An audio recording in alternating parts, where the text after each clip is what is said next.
Ngayon guys, nagawa po kami ng bahay-bahayan. Kasi guys, tamang-tama guys, sa umuulan po dito sa amin, lakas po ng ulan, ay naisipan ko po na gumawa ng isang bahay-bahayan po. Kahit po hindi yung kagandahan, basta nakagawa po ako ng bahay-bahayan namin. Ito siya guys, papakita ko po sa inyo. Yan lang siya guys. Yan siya guys. Hanggang dun lang po yan. O, papaganon. Tapos ito kasama po to.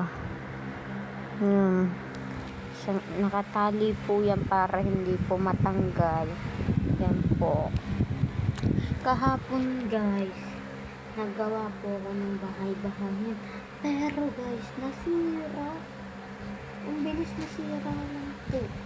Pero ngayon, tinibayan ko na po siya napag-isipan ko po na lagyan na ng kahoy para hindi po siya masira agad.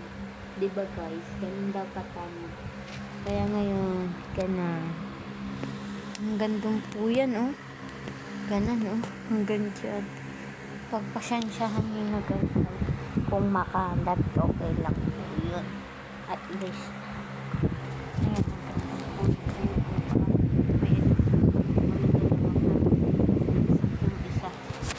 Nung magkakasalubungan yung hangin nila. Maliit lang naman po itong ginawa kong bahay.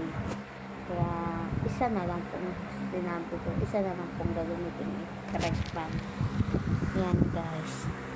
Dito na po nagtatapos ang ating video. Yan lang po, pinakita ko na po sa inyo.